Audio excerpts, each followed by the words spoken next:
Lions Rock Productions. This is Jay Moore. This is Greg Proof. This is Bryce Vine. This is Dexter from The Offspring. This is Nathan This East. is Sebastian Younger. This is Daryl Ames. This is Stuart Copeland. This is Mick Gillette. This is Andy Summers. This is Dr. Bob Greenberg. This is Gabby Reese. This is Rob Bell. Hey, this is John Leon Guerrero. Hey, and this is Pete A. Turner. I'm Kat Connor from Writer's Plot Bookshop, also the author of the Bite series, and you're listening to The Break It Down Show. And now, The Break It Down Show with John Leon Guerrero and Pete A. Turner. Oh boy. All right, so we've got We got it? Yeah, we're good. We got Kat Connor on. And so this is one of the incredible things about podcasts in general is that I never knew Kat Connor. Now she's my friend. I've never actually seen Kat face to face, but she's still my friend. And I dare say that she thinks that I'm her friend too, because we are. And She lives in New Zealand, and she's a writer. And these are people that I never would have met without the show. And so I love it. It's your second visit. It's hopefully way less nerve-wracking than the last time. We try to make it a comfortable space. But thanks for coming on, Kat. Thank you for having me. It is actually way less nerve-wracking this time. Good. Mind you, we've talked a few times, so, it's okay. Yeah, I would say we talk, I don't know, like at least once a month-ish, and it'll be a fairly involved conversation. Then maybe we have other things and we'll interact on social media. But yeah, exactly. Like we engage quite a bit. So it's super neat to be able to do this. As a writer, how has this changed your world? Because it's not like you can just coop up in a cabin up in Upper Hutt and and just hide away from your audience. Like you're kind of, even if you don't want to, you're sort of compelled to engage with the people that buy your books now. Always engaged. Always have been. I think years ago, when writers had patrons and lived in dank little flats and nobody knew who they really were, was probably great, to be honest. If you're a writer, probably awesome.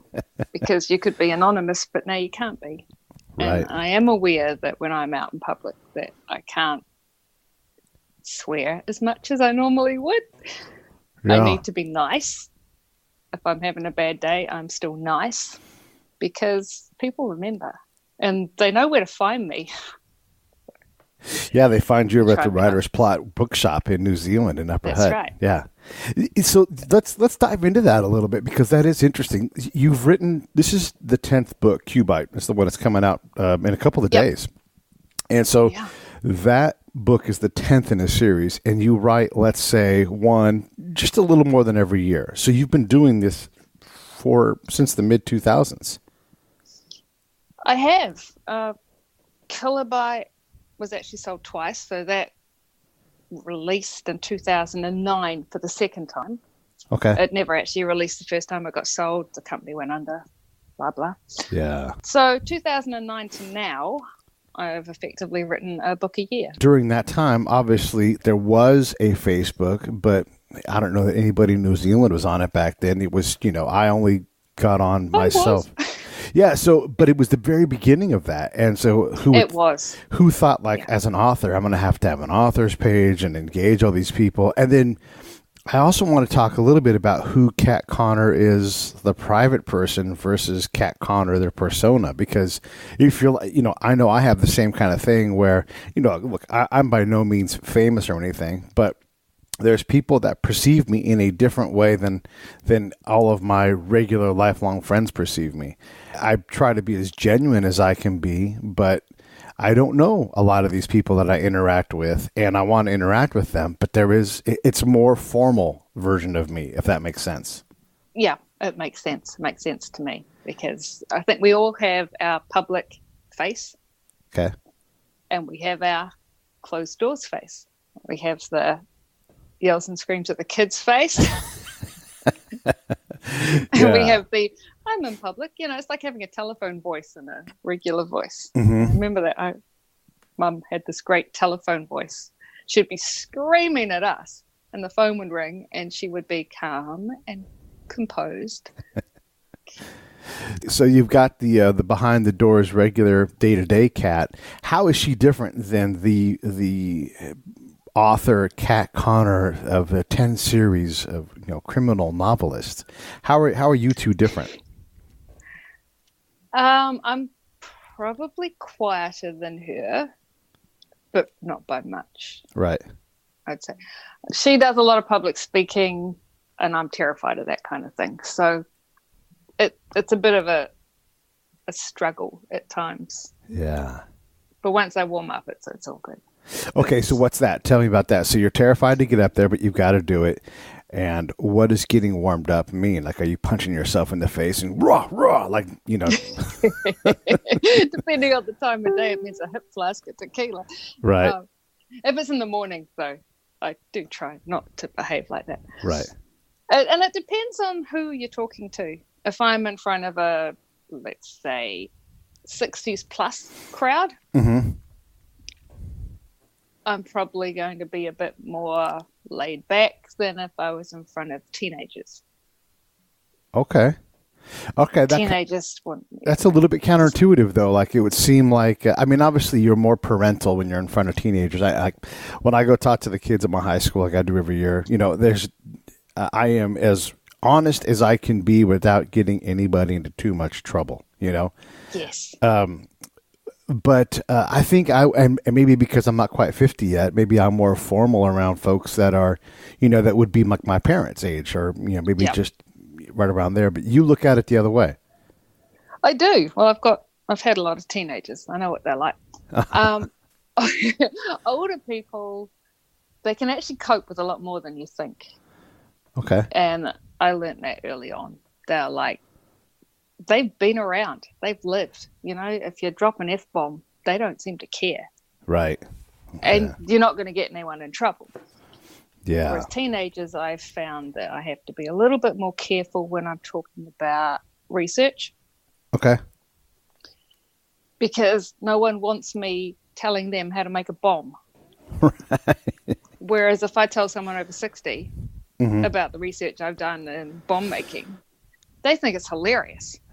But kids are more likely to take notes. So Right. we're just a little careful what we say, Yeah. I think. Okay. Around young people. Yeah, the impressionable. Right. I got it. Okay. So, and I want to get into your research because that for sure is fascinating as I went through the book. And I'm new to the Bite series. I'm kind of working my way into the books. And at some point, I probably have to just bite the bullet and start from one and work my way through. But I finished Q-Bite. Q-Bite is coming out on the 28th of December. You can absolutely buy it. Look, I would love it, and I'm not sure if Kat would love it, but I would love it if you would give Kat the work of buying it from her workshop called Writer's Plot. You can go online and buy it from anywhere in the world. It's writersplot.org.nz, or as Kat would say, ENZ. And I'll put that in the show notes.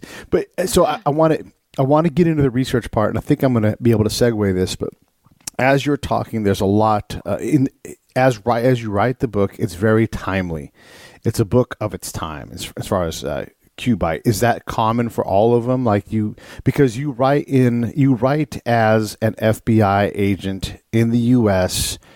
and in this case, in the present. Do the books follow that timeline? They do. Okay. They do follow that timeline because I'm always writing in the present. It's really easy to be topical. Things happen and I see them and I hear them and I go, oh. Right. And then, I need to just slot it in. And the character's name's Ellie, the main character. Yes. Yes, and Ellie. I know, so we talked on the first episode about how you get to know these characters and they tell jokes and you actually grieve when they die in the story. But I'm curious now because this is, at least in terms of the United States, it's such a politically odd time. I don't want to say that it's a unique time because every time has its own weirdness and everything. But for whatever reason, we've just got a lot of chaos in our political system right now. So how do you know what Ellie's political lean is? And then you also seem to have, and maybe I'm inferring this, but you seem to have her have a pretty clear delineation between private, personal, I don't like the president, for example, and then I am an FBI agent here to do my job, sworn in, protecting, I have a badge. So how do you sort through what her politics are? And then am I seeing that line correctly where she's a professional? Because we've had a guy in front of Congress testifying who clearly struggled with that line. There is a line. There has to be a line. You cannot be a fictitious agent or a real agent and not uphold the law because you don't like the president. Right. Or you don't like the law. You know, the struggle is there for all law enforcement over everything. I mean, your views have no place in your job. Right. You've got to keep it separate. And I think Ellie does a pretty good job of separating it, or try not to leak out how she really feels, apart from to her close team.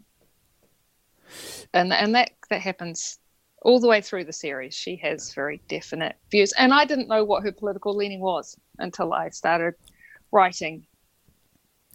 And probably... I want to ask this question then. So how do your political views, do you disagree with Ellie on certain things? I do. Everyone has disagreements. I mean, she's different to me. Yeah. But in the same token, our government system is very different to yours. For sure. I say I'm a Labour supporter, always have been. You don't even have anything comparing to the Labour Party over there. So there's no comparison at all. My views and Ellie's views are quite different. Probably we have a similar view when it comes to pot. It's probably the only thing we actually would agree on is that it should be legal. Okay. But even so, she'll still arrest people. Because that's her job. That's her job. That's right. Okay. Yeah, no, that's she's interesting. She's not there to, And Ellie has...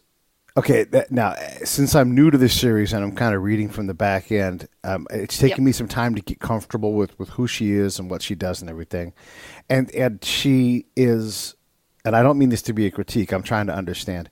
She's a little fantastical. She's a little bit of a superhero, but like in terms of a story mechanism, she has to have these capabilities so that the story, like... Let me just for the audience, you have to imagine like because Ellie is so good at one thing, like, oh, and she's an excellent sniper. Because what you can't do in a story is be like, I'm going to have Ellie sitting on the tree next to the sniper because that doesn't do it. It doesn't work. It doesn't work. So she's got to be a little fantastical. But she also seems to have at least one, if not more, imaginary friends. Like she gets visited and inspiration from these people. Do you do the same thing? Do I have imaginary friends? I have Ellie. Okay. I have Ellie, I hear her voice in my head. And actually, when you go back to the beginning, Pete, you'll see the progression and how that has come about. And you'll also work out or see quite clearly why she has imaginary friends and who that imaginary friend really is. It comes into play early on in the series. In fact, Exacerbate, the third book, she starts to see people with one person. She's always been able to hear voices. She's always been able to see things other people don't see, but mostly it's just her. She is just really good at spotting stuff. But she doesn't believe she's really good at spotting stuff, so it's easier for her to have an imaginary friend to talk it over with. And is that also a story device that helps you get certain things in without having to make a convoluted multi-chapter explanation of something? Yes, it is. Nice. But it didn't start out like that. It just started out as the original imaginary friend is her dead husband. Okay. And when that started, I thought, oh, okay, so she can see Mac. Fair enough. He died really traumatically. She was devastated. And that seemed reasonable. Then he would pop up and just warn her about things, which this is all stuff she knows anyway. She's really good. She knows this stuff. And it just helped her to see it more clearly. Okay. That makes sense. And and as for being a sniper, she trained. And that's actually mentioned all the way through the book. She trained with SWAT. And she spends a lot of time with her rifle and doing stuff. And the guys all think it's hilarious and support her in that.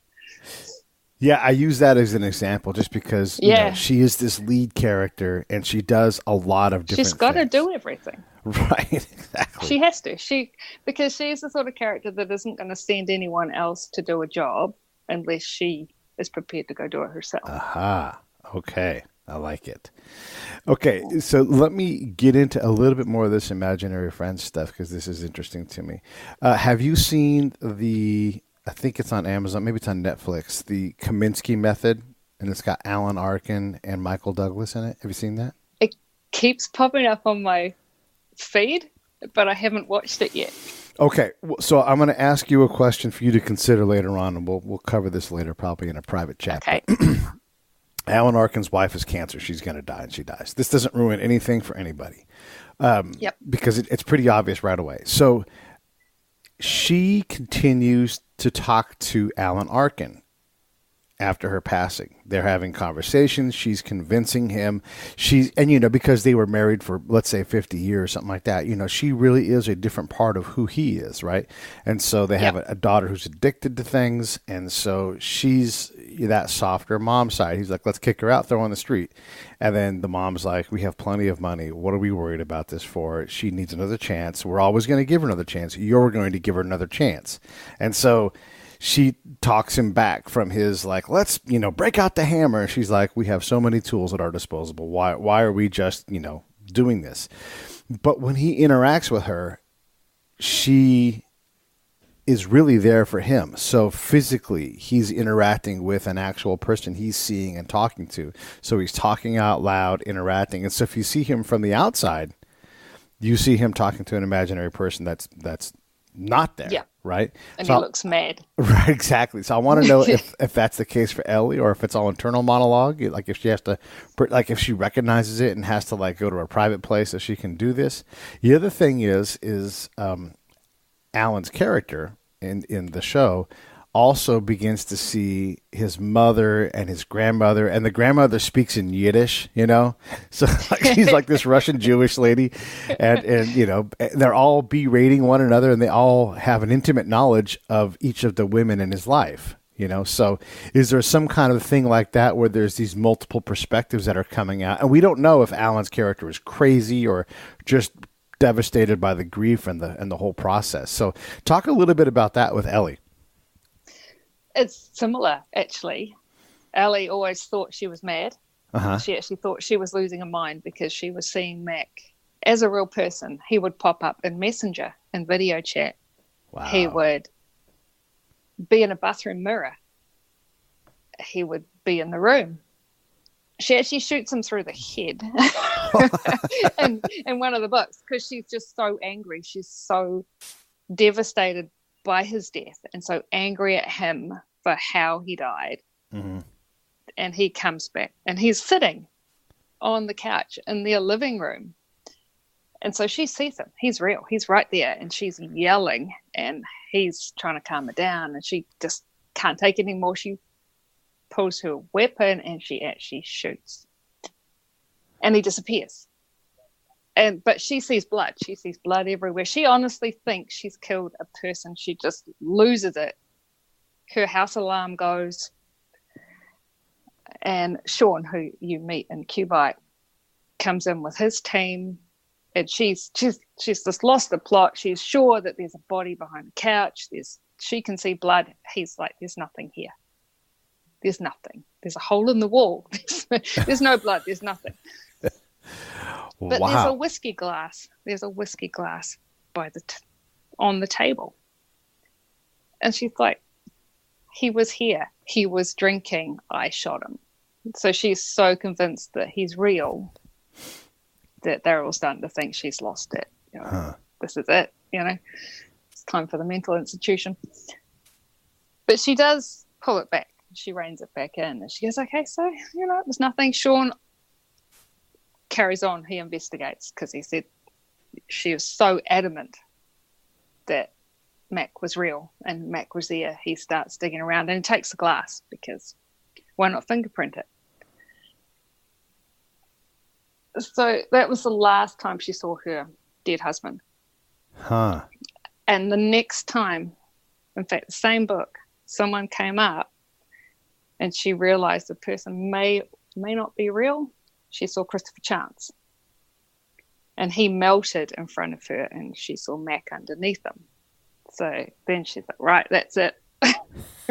I'm really losing the plot. Wow. But Chance hung around, and he's become her friend.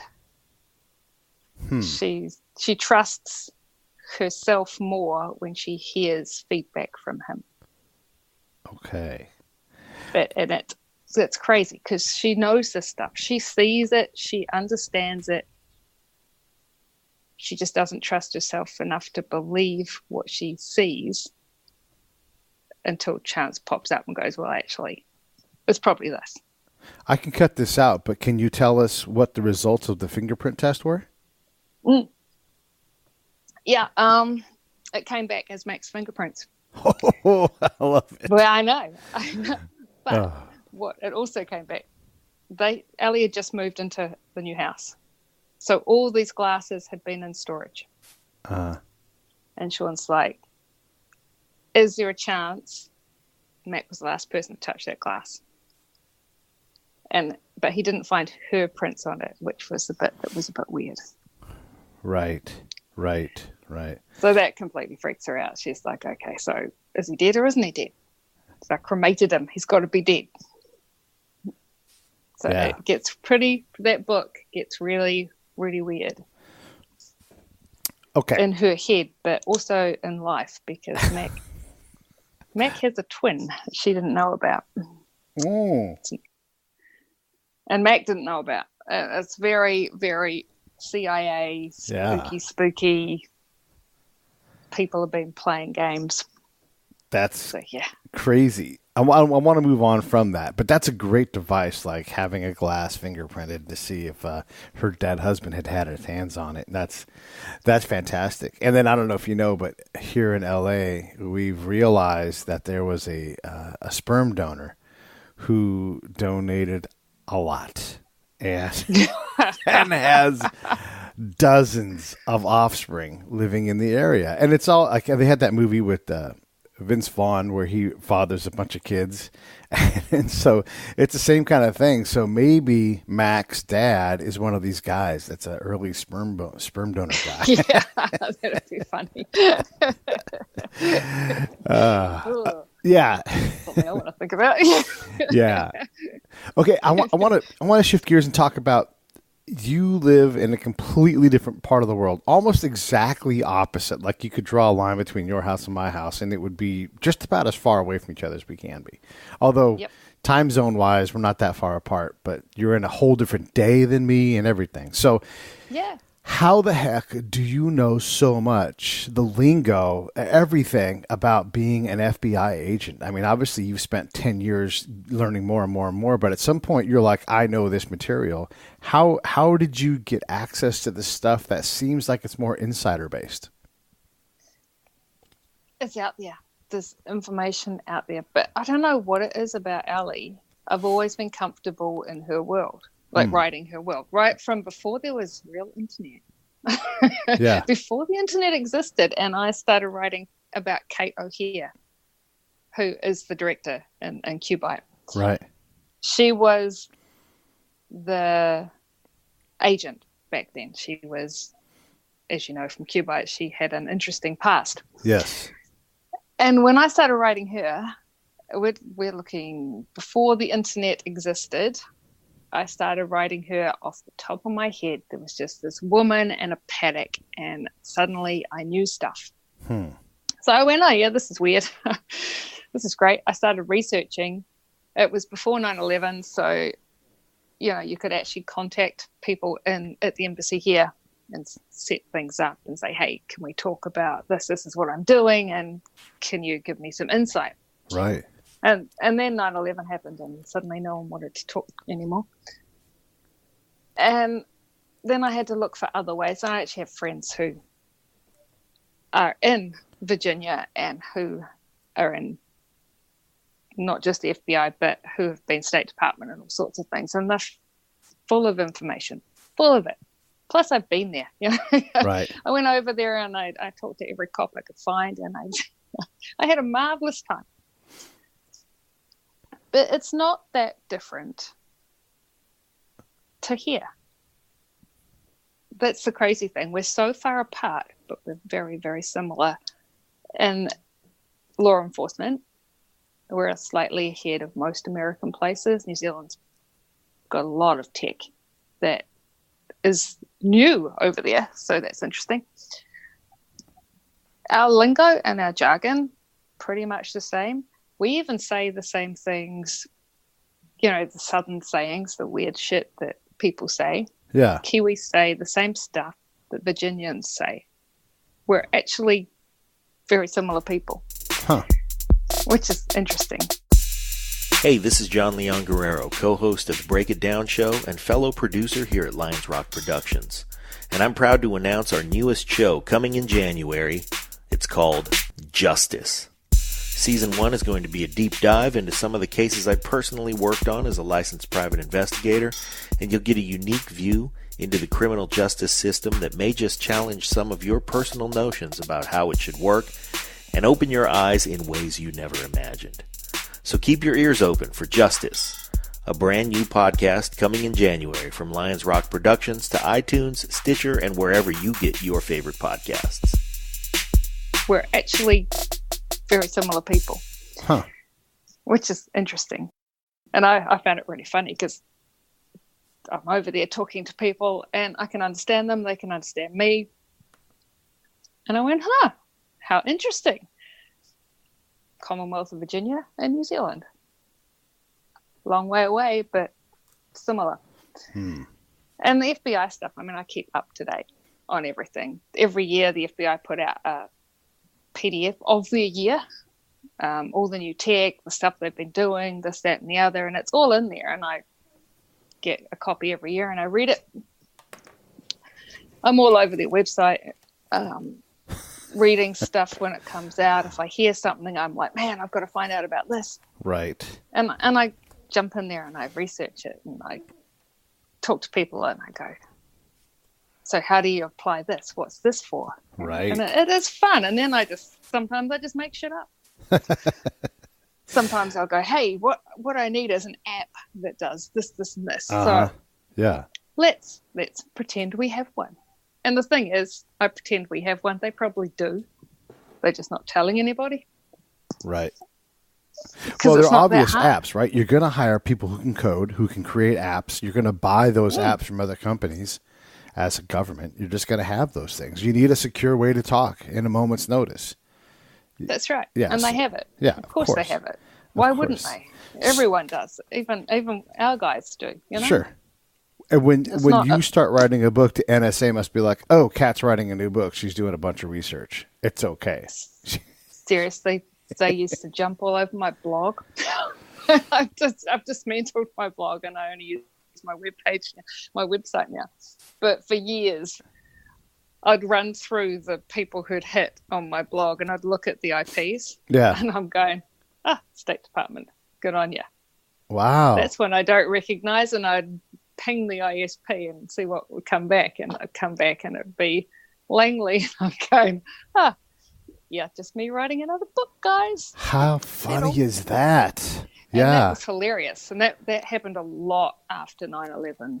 Like, I was researching stuff so that I now use The Onion for, because I'm just not going to start researching in open, traceable ways when I'm looking up bombs and stuff now. Right. And you need those details to be able to tell the story. When you're describing the big final scene in Cubite, there's a compound that everybody's sort of playing in. Yeah. How well can you illustrate that? Like, do you know every nook and cranny of the structures that are there? Like, so I don't think this spoils it, but there's like a ranch system, and there's a lot to go on. Like, there's like any house. Like, are you able to close your eyes and see this house? Like, can you see the couch is green and all that? Yep. I can see the computer desk in the living room, and I know that it's an old roll top desk and it's been purpose built for a computer. I can see the whole house. I know what both houses look like. Sean's not so much, because I haven't spent as much time in there as Kate's house.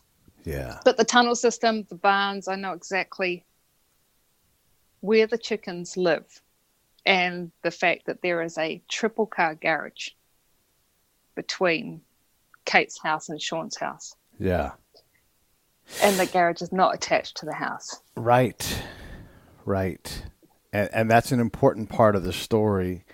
And how much do you consider, like me jumping in? I have no idea these, like the distances. And so I'm having to learn each of these things. You know it. And that's a hard thing. Like as a spy, right? Like what is in your head and what I have to understand. Like I need to ask questions so I can fill that in. Like, okay, there's a 3-car garage and there's a distance between these two houses. What's that distance? Like these are the questions that I'm going to ask. So are you cognizant of that to slowly start to weave these things together?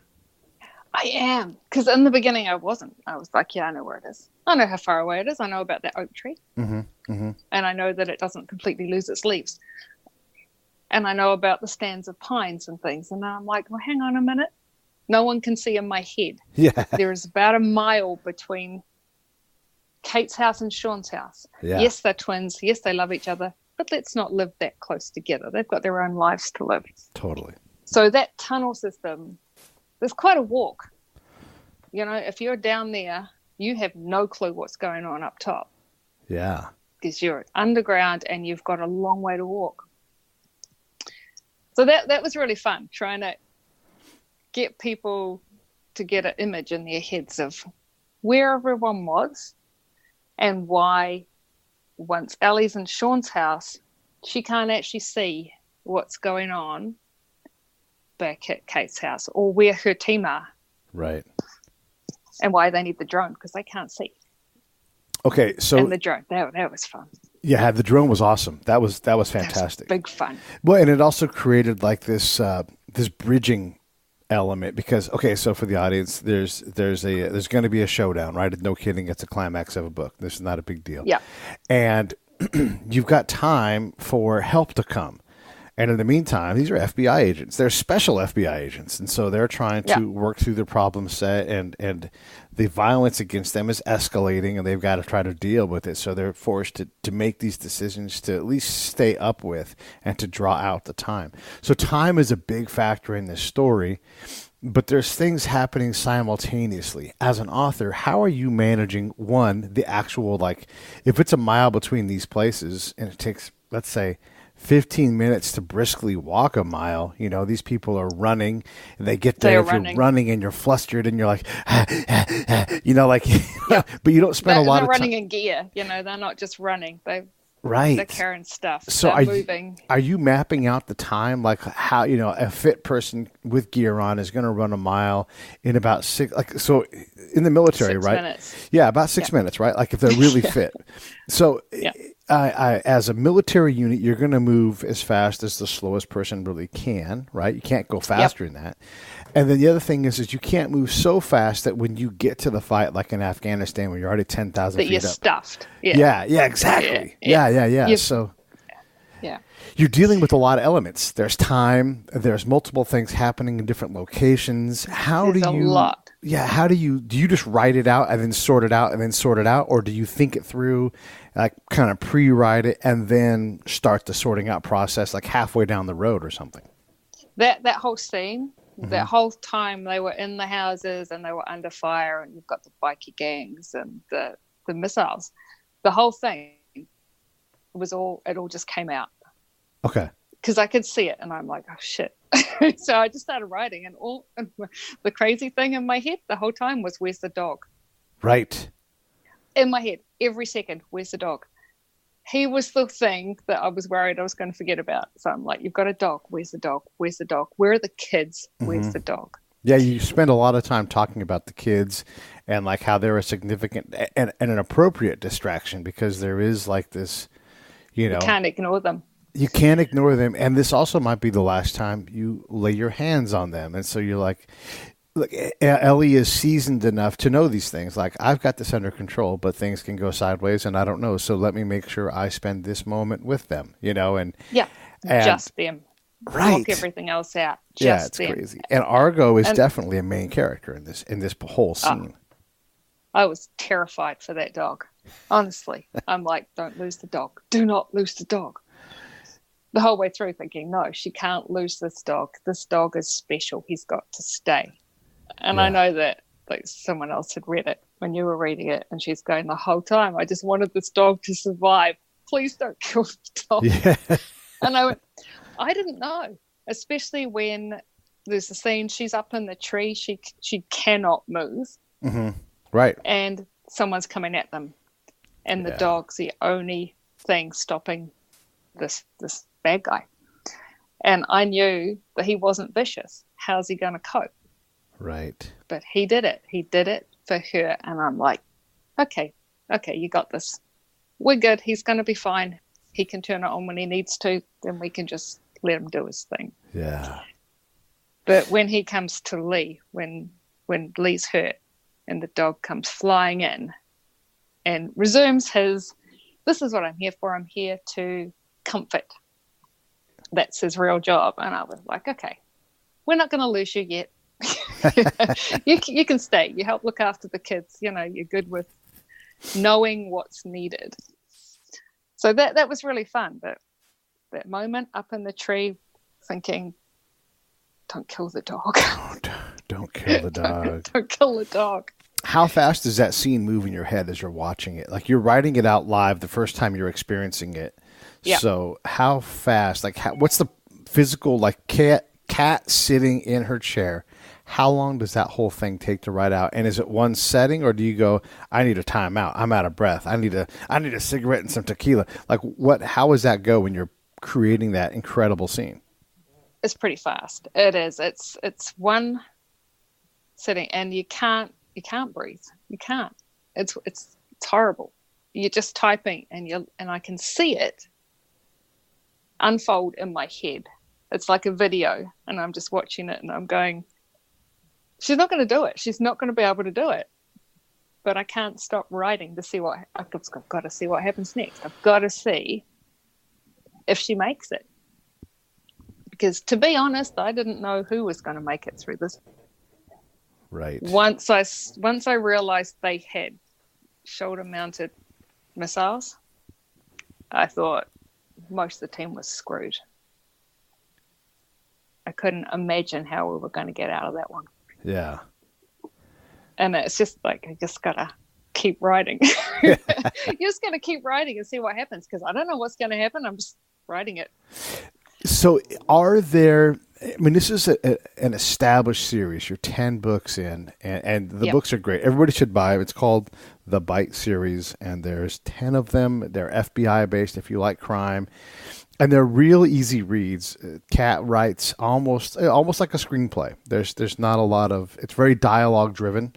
And so you're just clipping along in nice short chapters. So thank you for making it very simple and easy to read, because it's been fun. I've actually was going through it again just to make sure that, because I want to read the book in a different way. I'm reading it because it's my friend's book and I want to understand it. I want to draw interesting questions as opposed to just reading it as a fan. But I kept finding myself sliding into the fan zone. And as I told you, I don't read a lot of stuff like this. So to draw my attention is definitely a compliment. So I wanted to ask you this about the book as well. So as you look at these characters, at some point you have to put them to bed. This series won't be a series anymore, or is that wrong? Will you just do the Sue Grafton thing and just keep on adding letters to the alphabet and just keep going?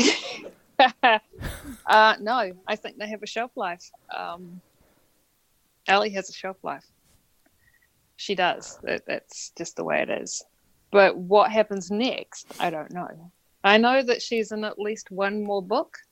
I'm planning that there will be 12 in this series. Mm-hmm. But who knows? Yeah, who knows? Actually knows? I don't know. She's going to say to me one day, that's it. I know how it ends. That I do know. I have seen the final paragraph. Nice. Is that written somewhere? Not really. Okay. It's just this little bit of video that I keep seeing. Uh-huh. And I kind of tried to write it down one day, but it wasn't time yet. And so I know what happens at the end. And here's the other question: is and antagonist in this story. Yeah. Is there a prequel with them? Like, why on earth would you do this? Like, what's the, do we get... Agenda. What's that? Yeah, what's the agenda? agenda? Yeah. Why? Yeah, why? And is this a thread that runs parallel throughout this book where there's these, there's the Kate moving to Ellie kind of series-long antagonist that you could expand the whole thing and make it have these two forks where you could read them in companion? Really could. Kate herself, there are 4 books. Before Kilobyte, before Ellie even came on the scene, there are 4 books that I have where I started writing. Huh. Are all about Kate and her journey. So that little story that Ellie tells about Kate and why she's got a fully equipped medical surgery in her home, Uh-huh. that little tiny story is a complete book. Yeah. So that's how it started. That was her deep cover and what went wrong. She was deep within the mob, and then it all just turned to shit. But it would be quite easy for me to pick up Kate and write a parallel from her point of view. Right. Where she meets Ellie and little bits of that come in, because she has quite an interesting life herself. But it would be also quite fun to take one of the other characters, which I've done twice. I've written the story from Kurt's point of view, which was really fun. You get to see Ellie from his point of view, because we've only ever seen everyone from her point of view. So that was really interesting. I was like, this is crazy.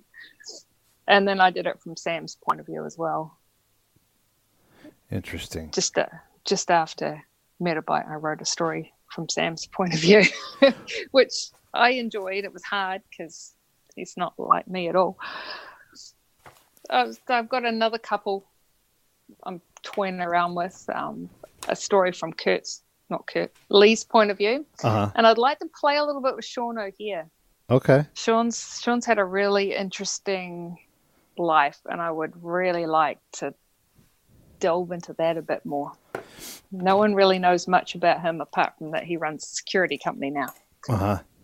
But he was pretty interesting back in the day.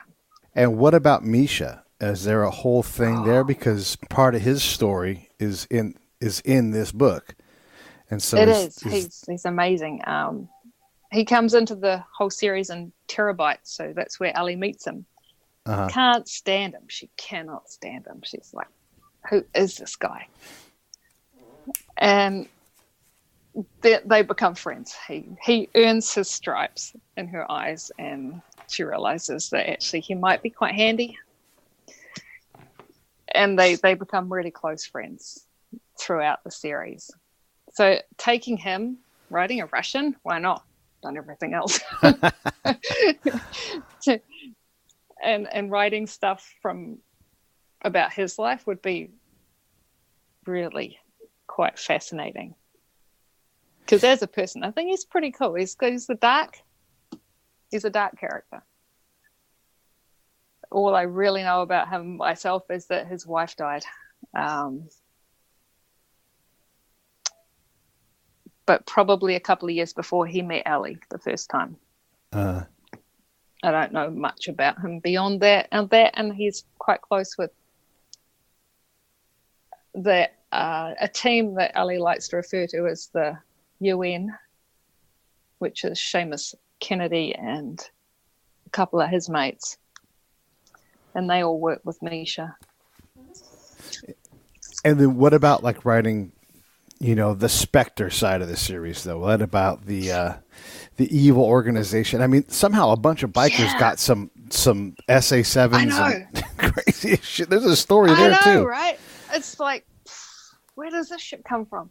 Right. I would love to write a bad guy. Like, just go dark. And can you do that? Side. Like, is that within your, like... Look, I know you can write a book about a bad guy, but like Krista Vernoff's, like I write these dramas. There's nothing I can do. This is what I do. I can't write comedy, and maybe she just doesn't have the confidence to do it. But for right now, that lady can write drama like at the award-winning level. So, do you have that in you to tell the story from Spectre's point of view? I would love to, but I don't know if I can switch my brain to the dark side like that and actually be a ruthless killer with this organization that's just doing whatever and destroying people. Because for years, I've been on the side of justice. Yeah. You know? Not necessarily the law, but justice. And I think that's a big switch. You know, obviously it's in me. Sure. I got one grandfather who was a murderer and one grandfather was a cop. So I've so far tapped into the cop side. Right. Yeah. Right. I'm pretty sure there's something else in there if I looked hard enough. Yeah. But I don't know if I would be comfortable or really embrace it like I have with Ellie. Okay. I don't know if I could really embrace that whole dark, bad thing. Be fun to try. Be fun to try. Well, the other thing is I think about like a conversation we have with Dominic Santana, who's played Suge Knight a number of times, and other actors who've played really evil people, and what that they're cognizant that playing this person does impact their psychological well-being or has the potential to. So do you fear that at all, where you're like, I don't know if I want to even mess around with this dark side and access these emotions in case that, you know, look, we're not getting younger and healthier, you know, like at some point something takes us all down. And what you write does impact. It does, because you're thinking it, and anything you think impacts you, whether you like it or not. And so far, I mean, Ellie can get dark enough as it is, to be honest.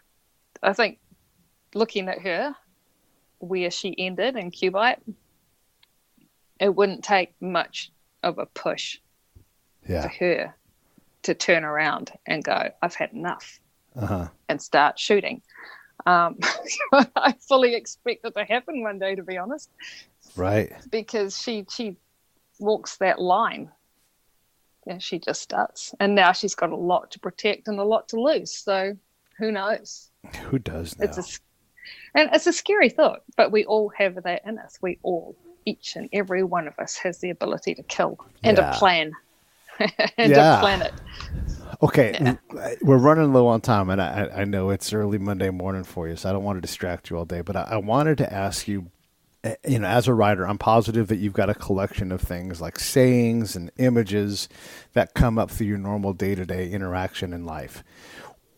How do you hold those things? Like, that's a keeper. I need to write these. Like, do you capture them in general, or do you have certain ones and you just work them into? What do you do with all of these interactions? Like, I'm positive. Like, if you and I talk and you're just like, oh, I want to use that. Like, something happens to that thought, and I'm not making this about me, but I'm just, you know, we interact. There's things where I expose you to new worlds, and as a writer, you're going to use some of these things from all of the people. Yeah. You know I do. I carry a notebook always. If I think something is going to end up in a book, I write it down. It might even just be a word, like cryptocurrency, Pete. Yeah. Might be, it's something, and I know what it means. You know, and I'll come across it. I'll flick through my notebook. I'll come across it, and I'll go, yes, that was for this. Right. Or I'm writing a scene, and I'll go, oh, hang on. Pete said something. And then I flick through my notebook and I find it and I go, right, we've got it. And that's exactly how it happens. I don't know what's going to be important. I don't think. Well, maybe I do. Maybe I do, because I make notes. You know, I make notes. I make notes about everything. You know, I have an untold notebooks, scrawled bits of paper with random things on them. Bits of conversation I hear when people walk past the shop. Not even joking. I'm sure. There's some real words flow. And I'm like, man, that'd be good. Where'd that come from? But it all seems to work its way out in my brain. A little bit of, I don't know, writer magic. And and then I know where to put it, and then it becomes something. Right. So I don't know. I just keep things. Other people might think they're random things, but they're not. They're not random things. It's a collection of images, and some of them won't ever make it into a book, but they might inspire other images. You know, they're all contributing to something, right? If you have 1,000 images and only 10 of those things become something, you still need those 1,000 to find those 10 that work in that instance. So.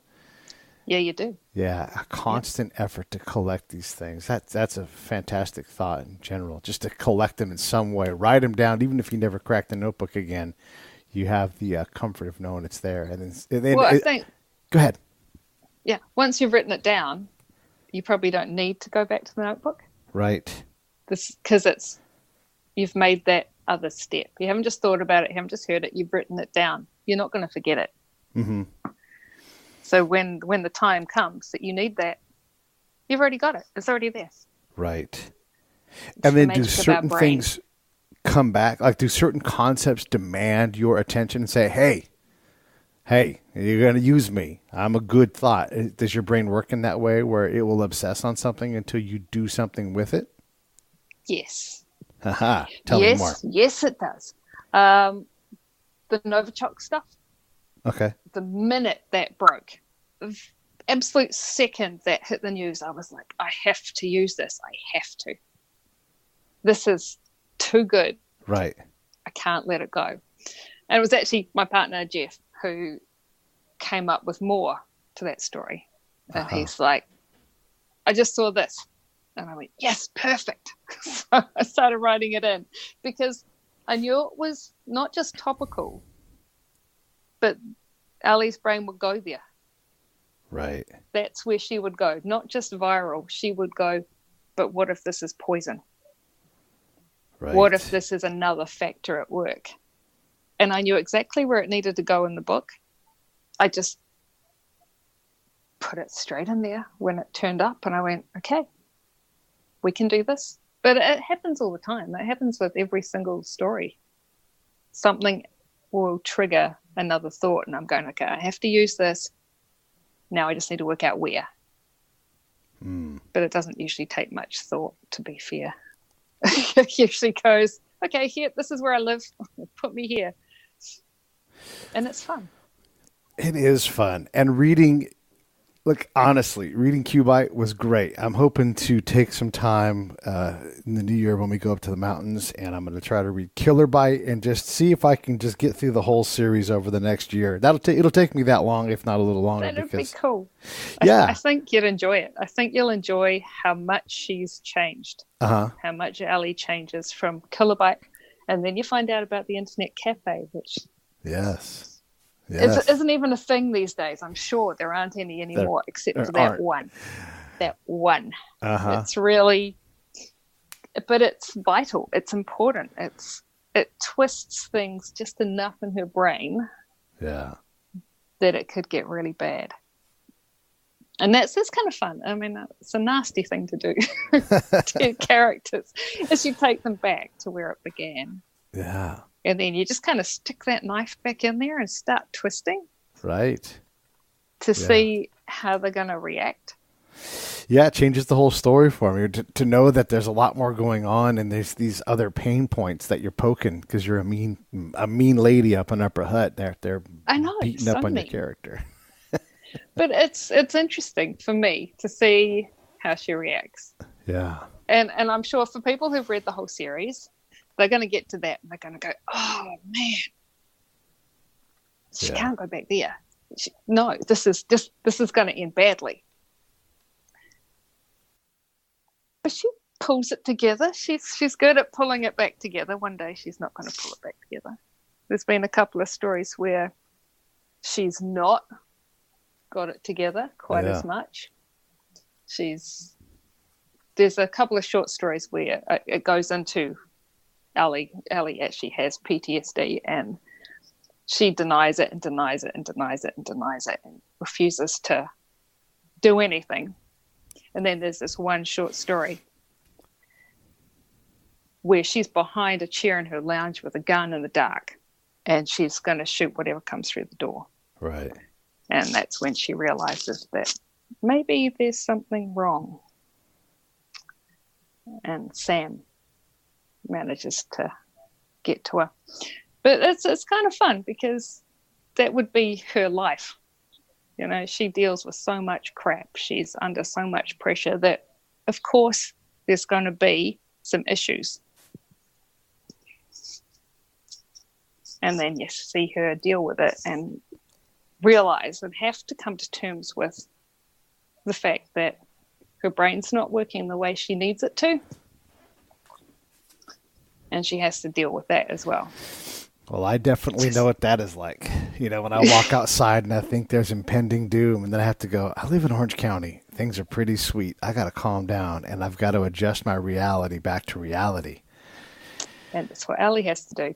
She lives in a state of impending doom. She just does. She lives in it and nonstop. Everything she sees is, how bad is this going to get? It's not, oh yeah, this is going to be this easy case, no worries. Yeah. It's always, how bad is this going to get? Right. And I guess that's not something you can just turn off. So it's just another facet to her personality and the way she works through things. Sure. With tequila. Yeah. Well, listen, we've done this for an hour, believe it or not. That was super easy. And wow. I wanted to thank you for coming on because it's so much fun. And I mean this, I treasure these kind of things that, you know, as an artist, we are artists, you know, there's so many things that can enrich our lives. You know, collecting those moments in your notebook, like, oh, that's a fascinating thing. Let me grab that and I may use that. Just this paying attention to something that is not the world is going to end. You know, look, President Trump's the president and he's, I had so much fun poking a few holes at him, but you know, yeah, but there's other things in the world that are beautiful. There's hope. Yes, there's hope. And contribute, and you know, if you get wrapped up in that and the news and everything else, okay, fine, be into the news and everything, but try being into something else that gives you pleasure. And obviously, you love writing these books. I thoroughly enjoyed reading it, not just because you're my friend, but because the book is good and I love it. So, thanks so much. I'm so glad you love it. Yeah, no, I got a big smile on my face. I can see. Have a Merry Christmas. You too, Pete.